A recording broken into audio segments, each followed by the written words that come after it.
Muy contento de verles a todos ustedes. Ya más temprano saludamos a las visitas, saludamos a quienes nos están acompañando por primera vez. Y bueno, también a las personas que nos siguen a través de la transmisión a la distancia. Un abrazo cariñoso también para cada uno de ustedes. Hermanos, hoy día los que estuvieron aquí la semana pasada saben que vamos a continuar con el sermón que dejamos a medio terminar. Porque era muy largo, entonces no quería yo tenerlos acá hasta las 2, 3 de la tarde. Así que dividimos el sermón en dos partes, en dos secciones. Pero me gustaría que recordáramos un poco qué fue lo que vimos la semana pasada, para que tal vez los que no estuvieron puedan tener algo de antecedentes para lo que vamos a continuar hablando hoy día. Semana pasada estuvimos respondiendo esta pregunta. ¿Te sientes agobiado?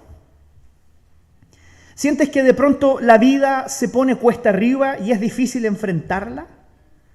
¿Has tenido tal vez momentos en tu existencia en la que has querido tirar la toalla, como dice el dicho, y abandonar los proyectos o abandonar las circunstancias que generan estrés en tu corazón? De una u otra manera estoy seguro que todos nosotros nos hemos sentido así. Y decíamos que la vida es como una mochila, ¿no? Es como caminar con cierta cantidad de cosas que nosotros podemos lidiar. Y decíamos también la semana pasada que la mayoría de los psicólogos coincide en que delante de momentos de angustia o de agobio, las personas suelen reaccionar de tres formas. Algunas personas reaccionan a través de la lucha, ¿sí? Personas que se rebelan a su situación y a pesar de estar pasando por momentos difíciles, de alguna forma buscan encontrar fuerzas en medio de su flaqueza y salir adelante. Otras personas reaccionan con temor. En momentos de agobio, de estrés, de un tiempo en donde están sobrecargados en su corazón y en su mente, estas personas suelen reaccionar también con miedo, porque se paralizan, se bloquean y por lo tanto no son capaces de enfrentar sus circunstancias. Personas a las que muchas veces la vida les pasa por encima. Otras personas huyen, no enfrentan sus problemas, tratan de evitarlos a toda costa, no hablan de ellos, los esconden, se esconden de las personas con las que tienen problemas, precisamente para no enfrentarlos. Porque esa es una manera de no tener que lidiar con el problema, ni tener que atravesar por el estrés de resolverlo. Así que, independientemente de con cuál de estas tú te sientas más identificado, lo que aprendimos la semana pasada y lo que Santiago quiso enseñarnos, también un poco basado en la experiencia de su hermano Jesús, es que hay una cuarta alternativa, que es la alternativa de la fe. Podemos nosotros enfrentar nuestros agobios y circunstancias fundándonos en la fe, poniendo nuestros ojos en aquel que es el autor y el consumador de nuestra fe, que es Cristo Jesús. Y respondimos dos preguntas. La primera pregunta que respondimos la semana pasada era ¿cómo estaba nuestro corazón? El corazón que representa el centro de nuestra existencia, donde están guardadas todas nuestras motivaciones. ¿Cómo estábamos nosotros guardando nuestro corazón con paciencia delante de la prueba? Anclando nuestro corazón a la esperanza de que tenemos un Dios que no falla. Buscamos formas prácticas de guardar nuestro corazón. Dijimos, busque personas que le ayuden a cuidar su corazón. Gente en que usted pueda confiar, desahogarse y recibir consejo de parte de Dios, para que de esa forma usted tenga una válvula de escape. También respondimos la pregunta de cómo estaban nuestras relaciones. Porque momentos de agobio y de estrés rompen relaciones. Cuando estamos sobrepasados solemos responderle mal a las personas. Solemos ensimismarnos, solemos cortar puentes de comunicación con los demás. Y eso precisamente es lo que genera un círculo vicioso y nos ahoga más aún en nuestras circunstancias. No vamos a poder salir adelante si no logramos conectarnos con quienes el Señor puso a nuestro lado para lidiar con las batallas de la vida. No podemos luchar solo. No solo el Señor está con nosotros. Debemos buscar también apoyarnos como comunidad para que de esa forma enfrentemos de mejor forma y más eficazmente los problemas y los agobios de la vida. Eso fue lo que conversamos nosotros la semana pasada. Y hoy día vamos a seguir leyendo el texto que dejamos a medio terminar en Santiago, solo que lo puse antes de la introducción. Y quiero que usted ahora ponga mucha atención a lo que Santiago va a decir, porque hay otras dos preguntas que queremos responder hoy día a propósito de esto. Dice así el capítulo 5 de Santiago a partir del versículo 10 al versículo 12. Hermanos míos, tomad como ejemplo de aflicción y de paciencia a los profetas que hablaron en el nombre del Señor. He aquí tenemos por bienaventurados a los que sufren. Habéis oído de la paciencia de Job y habéis visto el fin del Señor, que el Señor es muy misericordioso y compasivo. Pero sobre todo, hermanos míos, no juréis ni por el cielo, ni por la tierra, ni por ningún otro juramento, sino que vuestro sí sea sí y vuestro no sea no, para que no caigáis en condenación. La tercera pregunta que yo quiero que nosotros hoy día respondamos es: ¿cómo está tu firmeza? Delante del estrés y el agobio que puede producirnos las distintas circunstancias de la vida, ¿cómo está tu firmeza? ¿Por qué? Porque vamos nosotros a ver aquí que él va a poner dos ejemplos de personas que sufrieron y que lograron sobreponerse a sus sufrimientos. Por lo tanto, con esto Santiago nos dice, esto no es imposible. Sus circunstancias, querido hermano, no son irremediables. Porque el Señor ya ha mostrado su amor y misericordia con su pueblo en el pasado. Y personas que han padecido tremendas dificultades en la vida han sido auxiliadas por el Señor para salir adelante. Esa experiencia y esa misericordia mostrada por Dios en el pasado es la base y el sustento sobre la cual hoy día yo puedo decirte con plena certeza que el Señor no ha terminado de trabajar contigo y que tus agobios y circunstancias no son irremediables. Él tiene un propósito para ti. Y tenemos que confiar en Él. Pero para eso necesitamos mantenernos firmes. Firmes.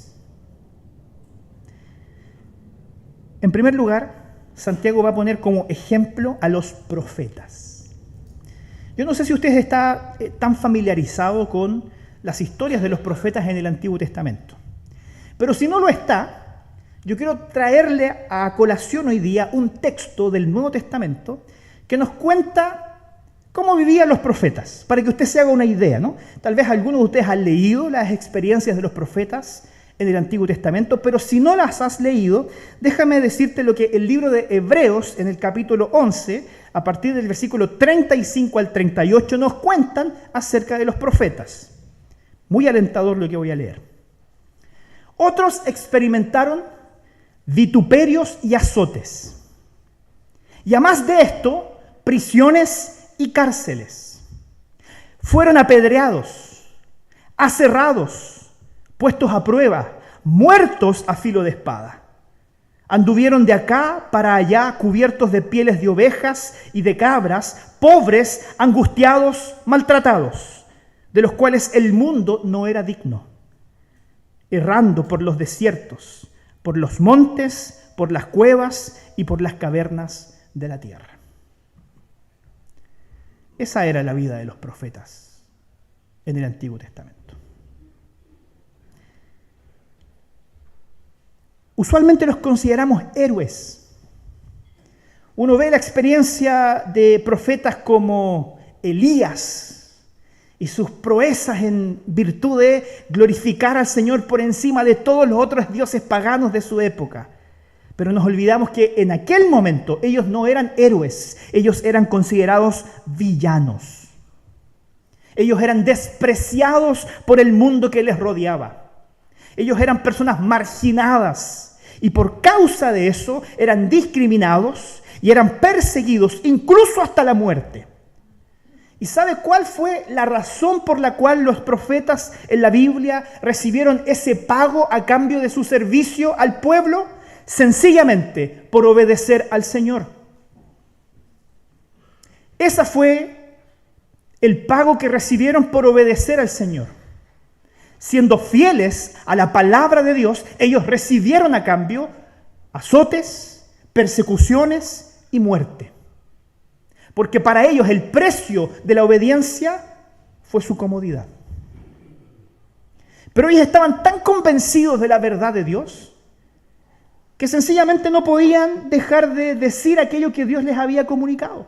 A pesar de que eso fuera un mensaje incómodo para la gente de aquella época, ellos no claudicaron en el esfuerzo de vivir en la verdad, aunque les trajo dificultades. Y aquí, querido hermano, a ti se te abren dos caminos por delante.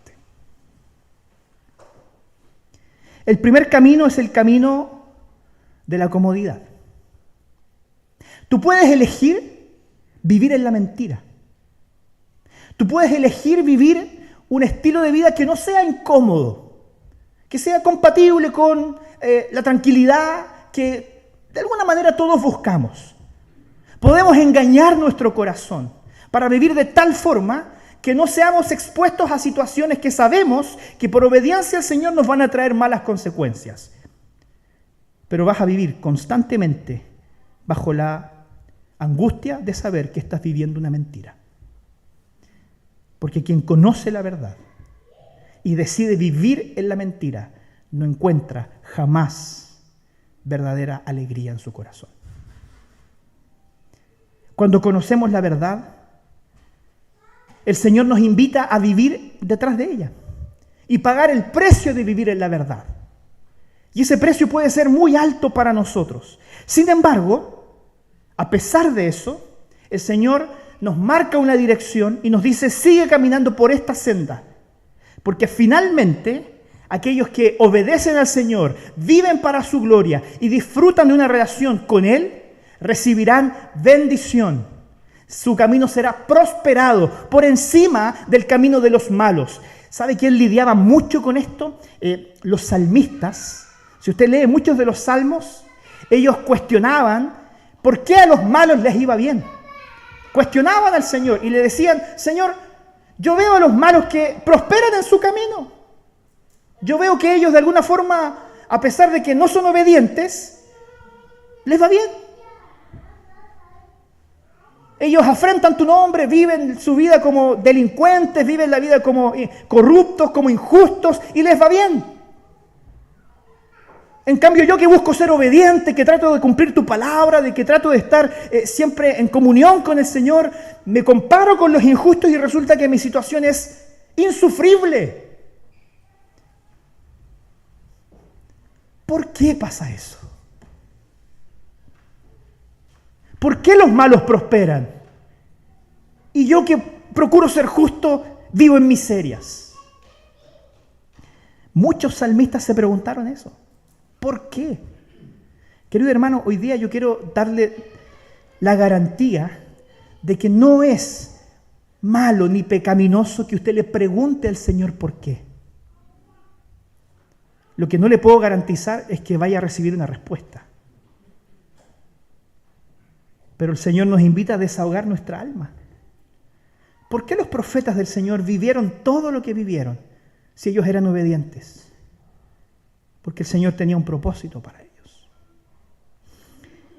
Y en esto, Santiago nos presenta un segundo ejemplo, que es el más sensible de todos. Yo no sé si usted está familiarizado con la historia de Job. Si quiere, usted puede llegar a su casa después y leerla. Es un libro bastante extenso, no obstante.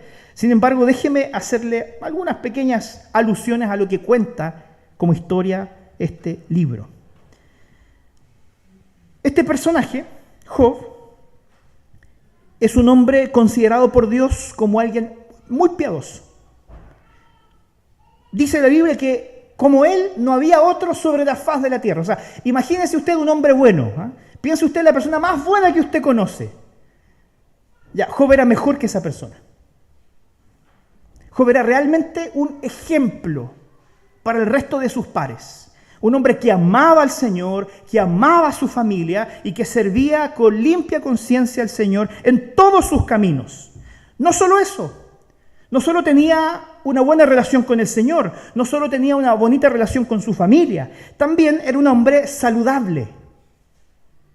Y además de ser saludable, de no tener enfermedades ni lesiones, tenía la bendición de ser un hombre inmensamente rico. Algunos comentaristas incluso coinciden en que Job tal vez, si en aquella época hubiese existido la revista Forbes, hubiese estado en el ranking número 1 de las personas con más dinero en su época. Ese era Job. Un hombre exitoso, amoroso, con una hermosa familia, con un corazón piadoso, que amaba al Señor y amaba a su prójimo. Llegó Satanás a la escena. Y Satanás le dice al Señor: ¿tú sabes por qué Job es como es? Porque tú le has dado todo en la vida. Todo lo que él tiene, todas las bendiciones que él tiene, por supuesto. Cuando uno está en la abundancia, en la alegría, es fácil mirar y agradecer al Señor. Sin embargo, si tú le quitas todas esas cosas, ya verás cómo él al día siguiente niega tu nombre. Nunca me ha dejado de sorprender cómo Satanás es un sinvergüenza. Hay otra palabra para eso, pero voy a ocupar esa nueva. La osadía de Satanás. El Señor, que tiene todo bajo control, le dice: ok, yo voy a retirar mi mano protectora sobre mi siervo Job y te lo voy a entregar en tus manos para que tú hagas con su vida como tú bien te parezca. Más, tienes prohibido tocar su vida. Los que leyeron la historia de Job saben lo doloroso que fue y lo devastador que fue su vida en solo 2 capítulos. En 2 capítulos él perdió todo. Todo lo que tenía, todo lo que amaba, lo perdió. Él tenía 7 hijos y 3 hijas. Y de un día para otro, un padre que amaba a sus hijos tuvo que cavar 10 tumbas para sepultar a sus hijos que habían fallecido. Usted muy bien sabe, porque algunos tal vez lo han experimentado, otros no, que un padre nunca está preparado para despedir a un hijo. Es uno de los dolores más indescriptibles en la experiencia de un ser humano. Un papá, una mamá jamás estará suficientemente preparado para tener que despedir primero a un hijo. Imagínese despedir a 10 de un día para otro. Imagínese el dolor multiplicado, potenciado por la cantidad de sus hijos. Y no solo eso. Job recibe también la noticia de que toda su empresa se había esfumado. Que todo lo que él tenía como sustento se había derribado. Ya no era rico. De un día para otro, él pasó de ser el más rico sobre la tierra al hombre más miserable que pisaba la tierra en ese momento. Todo lo perdió, todo fue consumido por el fuego, todo fue derribado y devastado. Y no solo eso, él perdió su salud física. Dice la Biblia que su cuerpo empezó a llenarse de llagas. ¿Y quién no tendría síntomas físicos después de vivir y experimentar un dolor como él estaba experimentando? A tal punto que él dice que rompía vasijas de cerámica y tomaba la cerámica para rascarse sus heridas, desesperado. Llegó a su casa en duelo, en la ruina, adolorido por su enfermedad.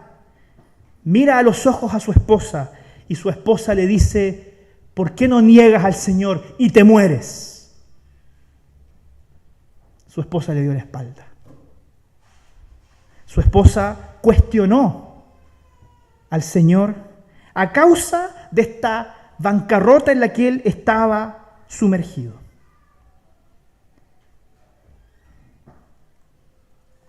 Además de eso, vienen a verlo desde muy lejos algunos amigos que usted considerará conmigo, si es que también leyó el libro, que con ese tipo de amigos, uno para qué quiere enemigos. Porque los amigos llegaron con la siguiente tesis: Job, esto no puede ser así, algo tú hiciste. Algún pecado oculto tú tienes que no has confesado y el Señor te está castigando por causa de eso. Entonces lo más saludable que tal vez puedes hacer es confesar tu pecado y a ver si el Señor manifiesta su gracia y misericordia contigo para sostener tu vida. Pero esto no es gratuito, algo tú hiciste. Es como, disculpen lo burdo de la ilustración, ¿no? Pero es como si un auto te atropellara y llegara tu mejor amigo a auxiliarte mientras tú estás en el suelo y te preguntara: ¿qué hiciste para que te atropellaran? ¿En qué pecado andas metido? Gracias por la ayuda, ayúdame a levantarme por último, ¿no? Así eran los amigos de Job.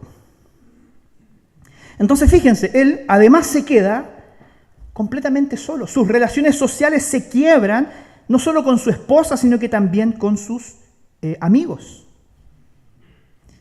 Entonces aquí es muy importante que cuando usted considere la historia de Job haga la siguiente distinción. Existe una diferencia entre luchar con Dios y negar a Dios. Son cosas distintas. A veces luchamos con Dios. Job, en su situación, estaba luchando con Dios. Porque él estaba tratando de entender qué es lo que estaba pasando. ¿Por qué a mí, Señor? ¿Por qué esta temporada ha sido tan difícil y tan dura para mi vida? ¿Por qué me tocó enfrentar estos momentos de angustia, de dolor? Claro, vamos a sentirnos incrédulos delante de eso, porque no vamos a tener respuestas o razones. Van a llegar nuestros amigos y nos van a decir: bueno, ¿y dónde está tu Dios? Y es altamente probable que tú hayas experimentado eso. Que en algún momento de tu vida en que no la estás pasando bien, viene un supuesto amigo o familiar y te hace esta pregunta estúpida: ¿dónde está tu Dios? Mi Dios está en los cielos y gobierna sobre todas las cosas. Que yo esté viviendo lo que vivo no significa que mi Dios deja de ser amoroso, compasivo y misericordioso. Yo puedo lidiar con Dios, puedo luchar con Él, preguntarle: Señor, ¿por qué? Como lo hacían los salmistas, como lo hacía David: Señor, ¿por qué? Pero mi alma descansa en que Él está en el trono. Él es soberano sobre todas las cosas. Y yo me mantendré firme a pesar de las circunstancias. Pueden venir vientos, olas y tempestades. Y yo permaneceré firme porque mi fe está fundada sobre aquella roca que no se desvanece ni se mueve. Esa roca es Cristo Jesús. Cuando yo fundo mi fe en la verdad, las circunstancias no podrán arrebatarme la esperanza de que el Señor es bueno y que Él es misericordioso.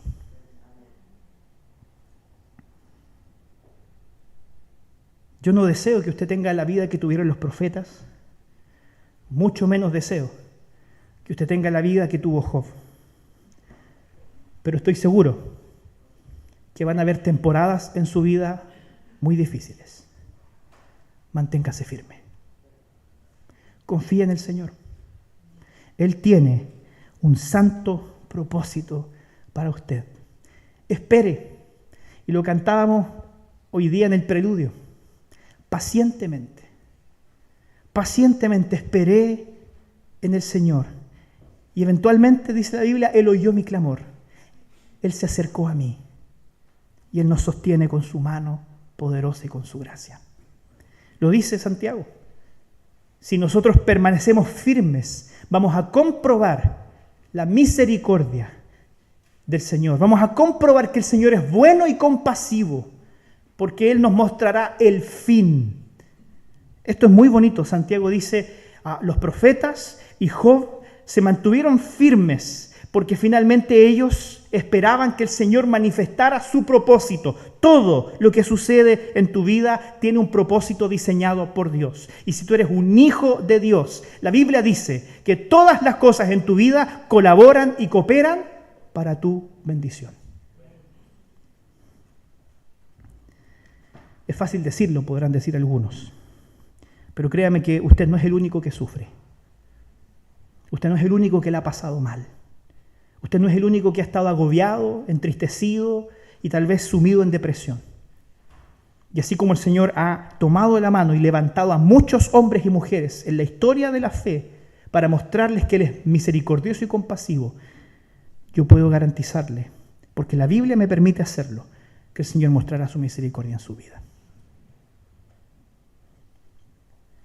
Es por eso que es importante que seamos pacientes, que esperemos en Dios, que esperemos en Él. Porque además el libro de Hebreos dice que no tenemos un sumo sacerdote, un salvador que no pueda compadecerse de nosotros. Ya lo hemos dicho muchas veces antes, todas nuestras luchas y dificultades las experimentó también nuestro Salvador Jesús. Él sabe lo que tú estás viviendo. Él supo vivir en pobreza. A nuestro Señor Jesucristo también se le murieron personas muy queridas y lloró delante de sus tumbas. Al Señor también lo azotaron, al Señor también lo negaron sus amigos. El Señor también tuvo estrechez económica. El Señor también tuvo que enfrentarse a las dificultades de un cuerpo que se debilita y se cansa. Él experimentó todas nuestras debilidades para que con su resurrección tuviésemos victoria sobre ellas. Por lo tanto, no hay otro camino para sobreponernos al agobio que no sea poner nuestra fe firmemente en Cristo Jesús. No hay otro camino. No hay otra solución. No la tengo para ti. No te puedo mandar a terapia, no te puedo recomendar medicamentos, porque no es mi especialidad. Mi especialidad es decirte, corre a los pies de Cristo Jesús. Ahí está. La esperanza para quienes sufren. Hay una cuarta pregunta, sumada a las 2 de la semana pasada y la que ya vimos hoy día. Y me pareció muy interesante que Santiago añadiera esto justo después de... Yo no sé si usted después en su Biblia puede ver cómo esta parte, este versículo 12, está en medio de 2 textos que hablan explícitamente sobre la aflicción. Porque a partir del siguiente versículo él nos dice, ¿está alguno de vosotros afligido? ¿Está alguno de vosotros enfermo? Es raro que Santiago incluyera esto justo acá, pero hay un motivo y es, la verdad creo yo, muy interesante poder comentarlo. Dice así, pero sobre todo, hermanos míos, no juréis ni por el cielo, ni por la tierra, ni por ningún otro juramento, sino que vuestro sí sea sí y vuestro no sea no, para que no caigáis en condenación. Pregunta, ¿cuántos de nosotros, cuando estamos atravesando situaciones de agobio, de frustración, cuando nos sentimos abrumados, cuando estamos exhaustos, decimos cosas que no diríamos si no estuviésemos pasando por esas circunstancias? Por eso dice que tenemos que cuidar lo que sale de nuestra boca. Lo que está haciendo Santiago es citar al evangelista Mateo en el capítulo 5, versículo 34. Y de hecho Mateo está citando a Jesucristo. Por lo tanto, esto es en realidad palabras que salieron de la boca de Jesús, hermano de Santiago. Y Jesús está diciendo hoy día que vuestro sí sea sí y que vuestro no sea no. Es decir, que tus agobios, que tus circunstancias difíciles en la vida no rompan tus compromisos. Porque es fácil romper nuestros compromisos cuando nos sentimos agobiados. Es fácil faltar a la palabra, es fácil empeñar nuestra palabra, hacer una promesa y después escudarnos en el hecho de que estoy sobrepasado para no cumplirla. No, estoy atravesando un tiempo difícil, entonces no sé si voy a ser capaz de cumplir con mis compromisos. Es muy importante que nosotros seamos capaces de reconocer cuáles son las implicaciones que tendrán nuestras decisiones, no solo a largo plazo, sino también aquellas que tienen que ver con acciones inmediatas. Si hiciste una promesa, cúmplela. Si empeñaste tu palabra, esfuérzate por llevarla a cabo. Porque si no, dice la Biblia, vas a acarrear mayor condenación sobre ti. Y por supuesto, esta no es una condenación de la que habla la Biblia respecto de aquellos que son impíos y van al infierno. Santiago está diciendo, si no eres capaz de en situaciones de agobio, mantener tu palabra, cumplir con tus compromisos y empiezas a fallarle a las personas y te escudas en tu situación para que la gente sienta de alguna forma simpatía por ti y te libere de tus compromisos, entonces lo único que vas a generar es traer más agobio sobre tu corazón. Más agobio. Uno diría, no, pero si estoy estresado y hay cosas que me están estresando, entonces tengo que librarme de ellas. Porque así libero carga, y si libero carga, entonces voy a estar más tranquilo. Y la verdad es que la Biblia nos dice, hermanos, que debemos aferrarnos firmemente al Señor y seguir adelante cumpliendo con nuestros compromisos. Ya dijimos al inicio del primer sermón, tenemos que ser muy cuidadosos en la hora en la que nosotros asumimos compromisos con las demás personas. El problema puede estar mucho más asociado al hecho de que no sabemos leer nuestra capacidad y ponemos sobre nuestros hombros más carga de la que podemos llevar. Y ahí es entonces en donde empezamos a caer en este camino del agobio, de la angustia y del estrés. Por lo tanto, la solución está no en fallarle al Señor ni fallarle a las personas. No en de alguna forma decir, oye, sientan simpatía conmigo porque no la estoy pasando bien. Está en que tú puedas efectivamente, delante del Señor, revisar cuál es la capacidad que tienes de gestionar cosas en tu vida, poniendo lo importante primero. Porque solo así vas a poder vivir tranquilo. El Señor quiere que tomes buenas decisiones. Porque esas buenas decisiones van a traer alivio a tu alma. El decir que no es pecado, no es malo. No es que el Señor nos está diciendo, está prohibido decir que no. No. Podemos nosotros decir, ¿sabes qué? Esto no lo puedo cumplir, esto no lo puedo hacer, con esto no me puedo comprometer. Pero si dijiste que sí, entonces pon de tu esfuerzo para cumplirlo. Considerando siempre aquello que es primordial y prioritario. Porque recuerde, si empezamos a abandonar nuestros compromisos, a faltar a nuestra palabra, entonces eso va a producir más aflicción, va a traer más agobio a nuestra alma, porque hace que las personas dejen de confiar en nosotros. Produce que las personas dejen de confiar en nosotros, que se abrumen a causa de nuestra circunstancia y en muchos sentidos los descoloca. Entonces yo quiero que usted piense hoy día y analice también cuáles son sus relaciones, cuáles son los compromisos que usted no está cumpliendo, cuáles fueron las promesas que tú le hiciste a tu esposa que no estás cumpliendo, porque estás sobrepasado. Porque usualmente quien primero pierde delante del estrés es la familia. ¿Se ha dado cuenta de eso? No, lo que pasa es que estoy con demasiadas cosas, entonces, ¿de dónde puedo sacar tiempo para hacer todo lo que tengo que hacer? Y el primero que pierde siempre es la familia, siempre es la esposa, siempre es el esposo, siempre son los hijos. Y después te quejas de que hay una situación difícil en la vida familiar. Porque solemos responderle a las personas con las que no tenemos tanta confianza, pero le fallamos a la gente que nos entregó su corazón. Ahí hay un problema. Y eso te va a traer más angustia y más agobio. Queridos hermanos, yo quiero traer esto a la aplicación máxima de quién es nuestro Señor Jesucristo. Porque si pensamos en todas nuestras cargas y angustias, yo quiero que usted ponga en su mente la figura de nuestro Salvador. Él llevó, y lo dice la Biblia, todas nuestras cargas. Tu pesada mochila la llevó el Señor. Y la llevó hasta la cruz. Y no fue un tránsito fácil. No fue que Él se echó la mochila al hombro y siguió caminando como si nada. Déjame decirte que le costó la vida.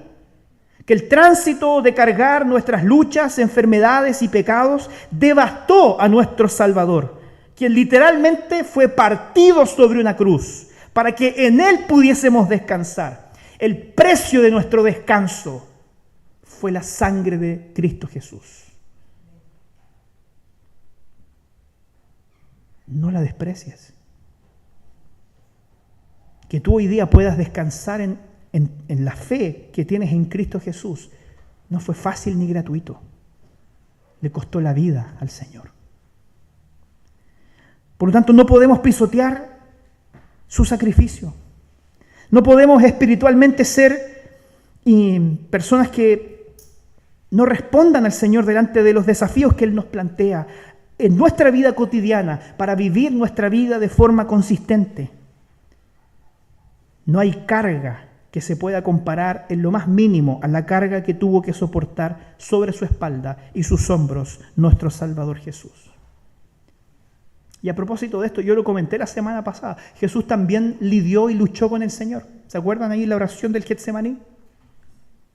Él también se sentía agobiado y angustiado. Y también dijo, Señor, si fuera posible que yo pase de largo y no tenga que ir a la cruz y beberme la copa de la ira y ser el objeto que va a recibir todo el peso de tu ira. Y si existe algún plan alternativo, pero al final el Señor dice, Padre, que se haga tu voluntad. Es eso lo que yo quiero invitarte hoy día a que tú consideres. La carga que llevó nuestro Señor Jesucristo fue infinitamente más pesada que la tuya. Y Él aún así fue delante del Padre y le dijo, Señor, aquí está mi vida, que se haga tu voluntad. Porque tu voluntad es mejor que la mía. Porque tus propósitos para mí son infinitamente mejores que los que yo puedo planificar para mí. Ahí es donde Jesús dice, mi yugo es fácil, mi carga es ligera, porque yo comparto eso que tú traes sobre tus hombros, para que no tengas que soportarlo por ti mismo. Yo estoy a tu lado para que la sientas más liviana. Jesús no prometió que las dificultades desaparecerían.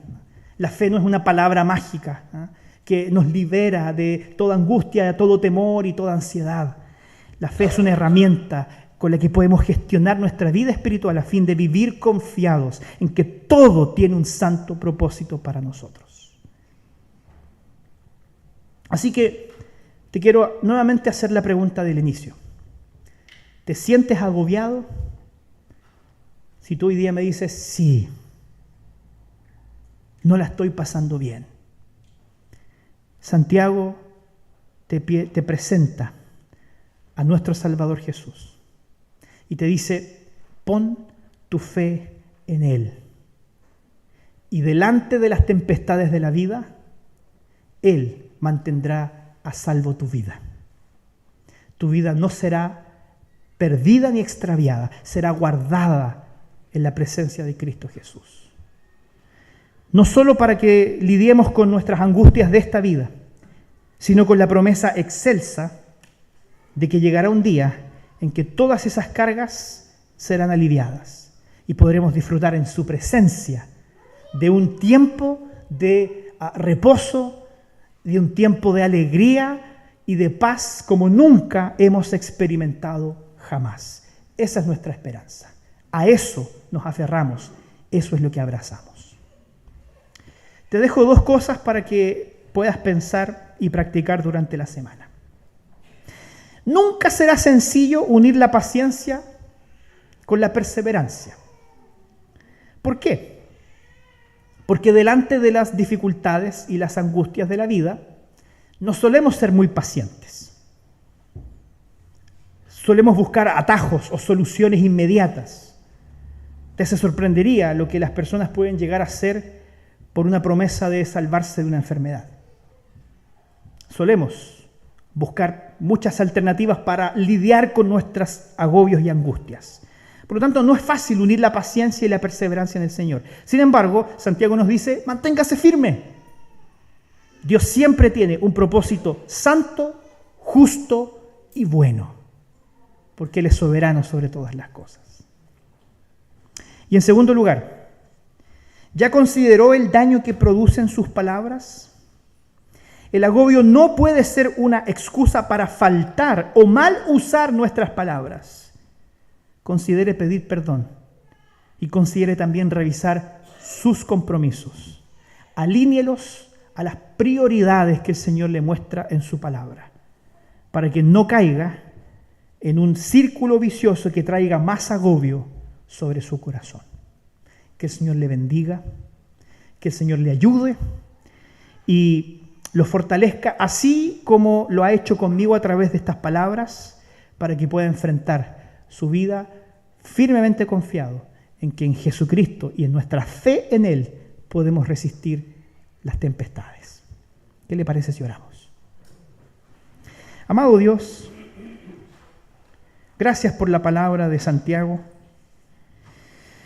Gracias, Señor, porque podemos hoy día leerla libremente y ser desafiados por ella a una vida espiritual más profunda. Tú nos conoces, Señor, y sabes que las luchas y el agobio de la vida inmediatamente, Señor, ponen incredulidad en nuestro corazón. Y quiero pedirte que si hay aquí en medio de nosotros algún hermano que haya estado lidiando contigo a causa de sus circunstancias, que tu Espíritu Santo, Señor, pueda hacer brillar sobre su corazón la luz de Jesucristo. Que pueda salir de aquí confiado y fortalecido en que nada se escapa de tu control. Que tú, Señor, para quienes te amamos, tienes propósitos que son inmejorables. Con esa fe queremos vivir. Con esa esperanza queremos seguir adelante. No con la que ofrece el mundo, porque es pasajera, sino con aquella eterna y verdadera que nos prometiste en Cristo Jesús. Ayúdanos, Señor, a enfrentar este mundo malo, lleno de dificultades y de agobios, confiando en ti, Señor. Te lo pedimos en Cristo Jesús, nuestro Señor y Salvador. Amén.